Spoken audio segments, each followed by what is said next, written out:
I'm so freaking excited for today because I finally get my Jeep back because as many of you know, I dropped my Jeep off a little while ago. Found a leak in the bottom of the transmission, which is not always the best thing you want to hear, but we took it into the dealership, and as you guys saw in my previous video, there's no Hallie today, but as you guys saw in my previous video, we took Hallie along with us to drop it off because she was actually looking for a new car. So she was looking for a Grand Cherokee or this Cherokee here that I'm driving now. So luckily enough, we got extended test drive on the Grand Cherokee. She really liked it. Got the extended test drive on this because this is kind of like my rental, but she enjoyed driving this as well. But I think she made up her mind. I think she's gonna go with the Grand Cherokee, which I was kind of pushing for myself. Clearly, I am so freaking excited to get back into my Jeep, especially because it's cutting it close to National Topless Day, which is May 18th. I think it's Saturday. So I really wanted the Jeep back to celebrate that with everybody. But looks like we're gonna be running into some freaking traffic right now. Of course, this will happen at the exact moment I want to go get the Wrangler. To get past this curve around this side of the highway, it literally opens up, so it doesn't make any sense why there's so much traffic here. And it just, Columbus, just get your shit together, fam. And what did I tell you? As soon as we get around that curve, open traffic. Every time. It's just that one curve.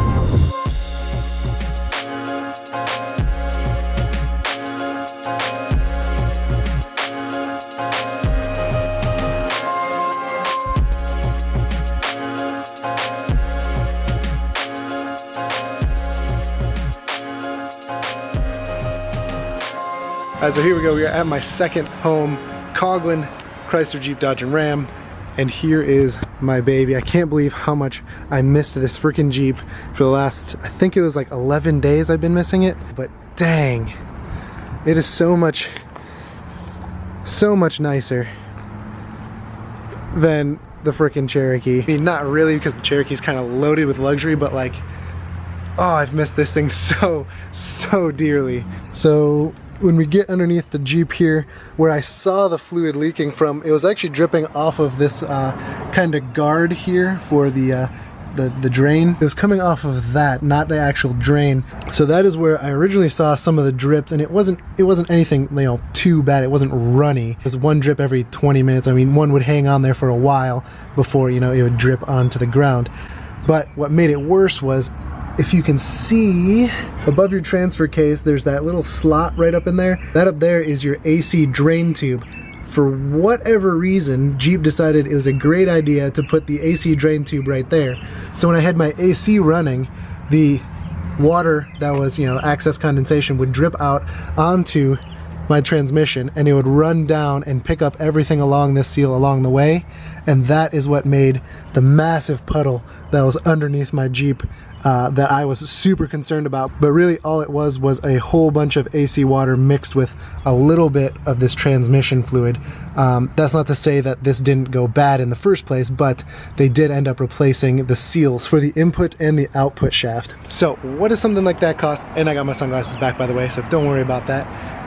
So what does something like that cost on a Jeep that shouldn't be under warranty because it's modded out? So a lot of people ask me this question. So it's lifted with something other than Mopar. It's a ready lift, and I have the RBP wheels, the Toyo tires, I have RBP step boards, so that means I was into the battery and electronics. Clearly I have my light bars here, which I wired up myself, window tint, my pedal commander, all this stuff. So all that adds up to, you know, clearly my Jeep is not stock. So a lot of people are worried to mod their Jeeps in any form because they're worried that their dealership will not cover anything under warranty. Clearly, everything I've done to my Jeep doesn't matter. Now this goes back to another video that I made about warranty work and if you mod your Jeep, is it covered under warranty, all this sort of stuff. And you guys can check out that video another time, but basically the matter of the fact is that dealerships are afraid to work on vehicles that they don't know what kind of work has been done to it. Luckily, I know Randy here and I know Denny, and they are super nice guys. They will actually take the Jeep back and make sure it's under warranty before they do any kind of work and charge you for it. But long story short, clearly my wheel and tire setup will not be covered under factory warranty. My fenders will not be covered under factory warranty. My lift will not be covered under the factory warranty. Those are all aftermarket parts, which the aftermarket parts company, most of the time, I would say 98% of the time, if you buy an aftermarket part, there's a warranty that comes along with those parts. They'll take over your factory warranty because the factory will obviously not replace something that is not theirs. Because my transmission is still stock, that means that it will be covered under warranty. I don't have to pay a dime for something that was a problem from the manufacturer. And some people are gonna argue, well, you know, maybe the leak comes from, you know, having your bigger wheels and tires on there and it's putting more stress on the transmission. If that was the issue, they would actually prove that that is the actual cause of what made that transmission leak, and then we would have to go from there, and those parts would be on me. But because that these wheels and tires are not a direct impact to where they don't even have to question it, they actually covered the transmission under warranty because, again, everything on my transmission is factory. So that means if my doors decided to start leaking, or if my hardtop decided to start leaking, that would still be covered under factory warranty because those are parts that are from the factory, they're not aftermarket. So anyways, now that I got that little spiel out of the way, I'm just so happy to get back in my Jeep, and it looks so much better than I remember it. I didn't really even get much time to like hang out with my beadlocks here. I mean, I only had them on for, you know, 2 or 3 days before I took this thing in, so I'm just like, looks so good with like, got my hood decal, got my wheels. Obviously, you can tell I haven't even washed it from Jeep Beach because look at, this is still sand from Daytona inside my frame. There's still bugs and dirt and everything from the highway from when we drove it. I literally didn't have any time from Daytona to now. So I still have to wash this thing from like 3-4 weeks ago. The good thing about me being away for so long is now this thing seems kind of big with the wheels, tires, lift, but I still want to go bigger. I'm thinking I need like a 3-inch, 4-inch, I don't know, I need a bigger lift. I need this thing to be much bigger than what it is now. Without further ado, let's go ahead, hop in this baby and take her on home.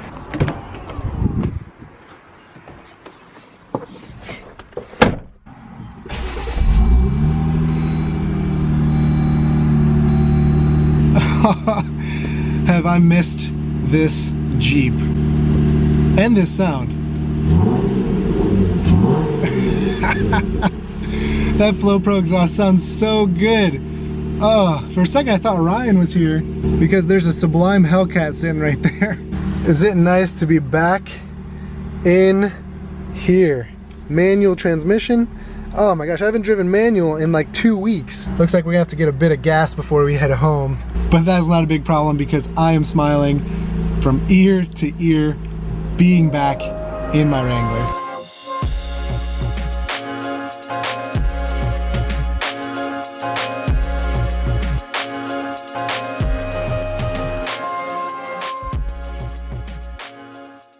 Back at home, back where she belongs, and still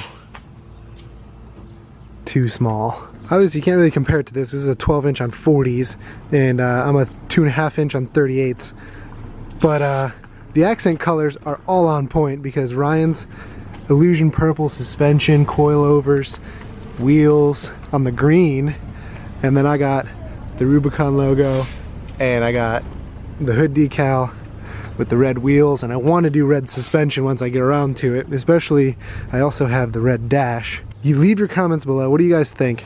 Green and purple or green and red? What's your favorite? This is another reason why I was so excited to get this Jeep back, because there's so much I still have to do. We have to mount the 5th wheel onto the back tailgate here. We have to give this tailgate to my buddy Ben, who I sold the rest of the set to. So we have to run him this spare wheel. Diode Dynamic sent me a light bar that goes across the hinges here. It's like a 30-inch light bar. Excited to install that. I have doorless mirrors. I have some steering stuff that I want to get done. Possibly doing a dual steering stabilizer. There's a rear bumper I still have to put on. There's a front bumper that I might get in time. I'm not sure. The list goes on, and I don't really have that much time to do it. So obviously Jeep Beach was like a big event for me because I drive a Jeep. But there's another event that my Jeep's going to be featured in, and if you haven't noticed already, Ryan's truck is giant. Color matched wheels, color matched suspension. This thing is ready for the Daytona truck meet. RBP invited both of us to be part of their booth, so we'll be driving back down to Daytona. I think Ryan might haul the Jeep down there. I don't really want to drive both. I think we might try and haul the Jeep back down there. But regardless, we have that in like 2 weeks. This week, actually in like 3 days, I'm leaving to go on vacation with my wife, Hallie. So that takes out a week in itself where I can't do anything to the Jeep. And it's just like, oh, it's all coming down again to like this weird timing. But speaking of traveling, that brings up another point.